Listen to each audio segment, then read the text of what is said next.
वकील थे, फिर भी भगत सिंह का केस क्यों नहीं लड़े? आज मैं इसी सवाल का बहुत अच्छे से जवाब दूंगा। उस समय केस ना लड़ने की आखिर क्या वजह थी? आइए अच्छे से समझते हैं। भगत सिंह को जब पहली बार 29 मई से 4 जुलाई 1929 के दौरान पुलिस ने गिरफ्तार किया तो उन्होंने लाहौर पुलिस स्टेशन में सवालों का जवाब देते हुए बंबई काउंसिल में 1926 को नूर मोहम्मद द्वारा दिए गए भाषण का हवाला देते हुए कहा था कि पानी पीने देने से भी इनकार करते हो। जब तुम उन्हें स्कूल में भी पढ़ने नहीं देते तो तुम्हें क्या अधिकार है कि अपने लिए अधिक अधिकारों की मांग करो? जब तुम एक इंसान को समान अधिकार देने से भी इनकार करते हो तो तुम अधिक राजनीतिक अधिकार मांगने के कैसे अधिकारी बन गए? जब तुम उन्हें इस तरह पशुओं से भी गया बीता समझोगे तो वह जरूर ही दूसरे धर्मों में शामिल हो जाएंगे जिनमें उन्हें अधिक अधिकार मिलेंगे, जहां उनसे इंसानों जैसा व्यवहार किया जाएगा। फिर यह कहना कि देखो हिंदू कौम को नुकसान पहुंचा रहे हैं, यह कहना व्यर्थ होगा। दोस्तों, इस चैनल पर आपके लिए रोजाना बाबा साहब आज जब झूठ के चादर में लपेट कर विकास का दिखावा किया जा रहा है, ऐसे में भगत सिंह का कहा ध्यान में लेना होगा। लोगों को मानो आवश्यक कार्यों के प्रति घृणा पैदा हो गई। हमने जुलाहे को भी दुत्कारा। आज कपड़ा बुनने वाले भी अछूत समझे जाते हैं, कहार को भी अछूत समझा जाता है। यह गड़बड़ी विकास की प्रक्रिया में रुकावटें पैदा करती है। सामाजिक न्याय के बिना विकास का रास्ता आसान नहीं। भगत सिंह ने अछूतों के लिए पृथक निर्वाचन की मांग कर 1931 को भगत सिंह अपने साथियों के साथ फांसी पर चढ़ा दिए गए। यदि वे जीवित रहते तो 1932 में पूना पैक्ट में वे अंबेडकर का समर्थन करते। भगत सिंह ने लिखा है, अछूतों को उनके अलग अधिकार उन्हें दे दो। काउंसिलों और असेंबलियों का कर्तव्य है कि वे स्कूल कैनलेज, कुएं तथा सड़क के उपयोग की पूरी स्वतंत्रता उन्हें दिलाएं। जुबानी तौर पर नहीं आकर उन्हें कुओं पर चढ़ाएं। उनके बच्चों को स्कूलों में प्रवेश दिलाएं। उनके अपने लिए अधिक अधिकार मांगे। आत्मगौरव बढ़ाने के लिए दी चुनौती। सामाजिक समता की स्थापना के लिए अछूतों को चुनौती देते हुए भगत सिंह कहते हैं कि अछूत कहलाने वाले असली जनसेवकों तथा भाइयों, उठो, अपना इतिहास देखो। गुरु गोविंद सिंह की फौज के असली शक्ति तुम ही थे, शिवाजी। तुम्हारे भरोसे पर ही सब कुछ कर सके, जिस कारण उनका नाम आज भी जिंदा है। तुम्हारी कुर्बानियां स्वर्णाक्षरों में लिखी हुई हैं।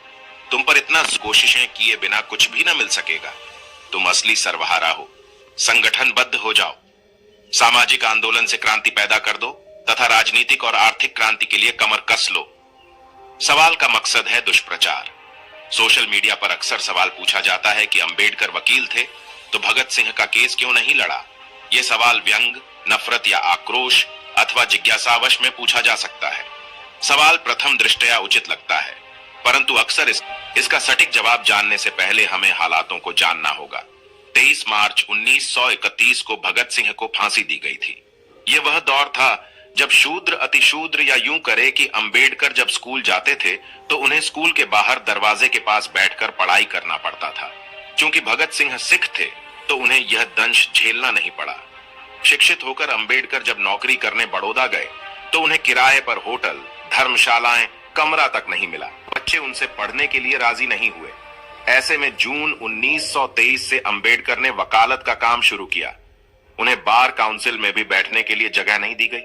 अस्पृश्यता के चलते अंबेडकर को केस नहीं मिल पाते थे।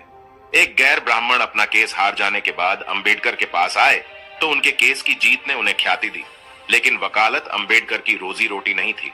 जातिवाद के कारण केस नहीं मिलने पर उन्होंने बाटली बॉयज अकाउंटेंसी में लेक्चरर का काम शुरू कर दिया।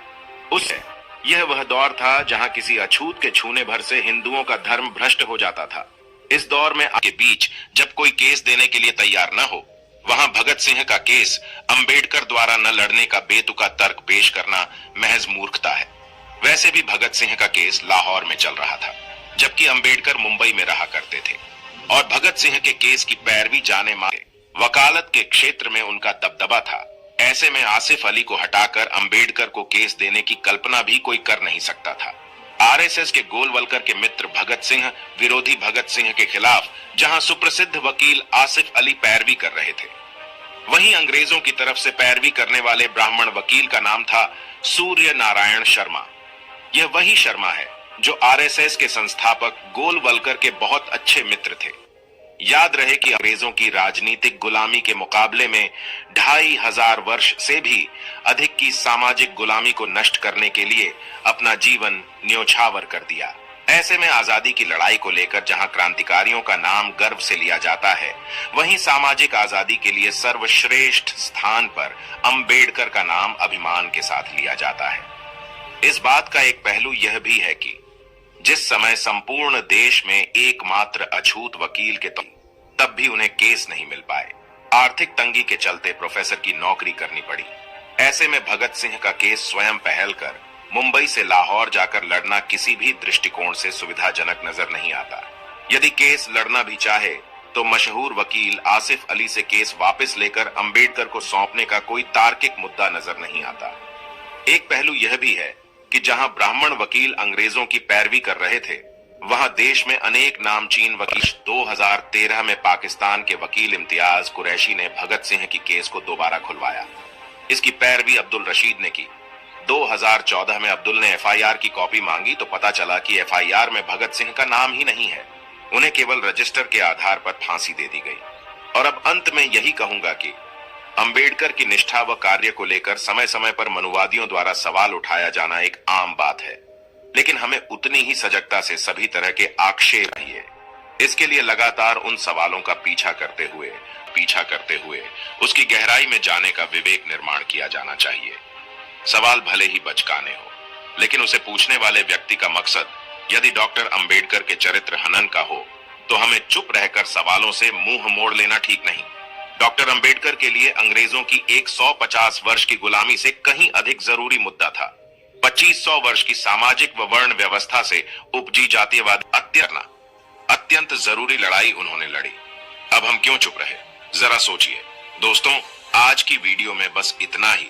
इस चैनल पर मैं सिर्फ बाबा साहेब के जीवन से जुड़ी छोटी बड़ी सभी जानकारी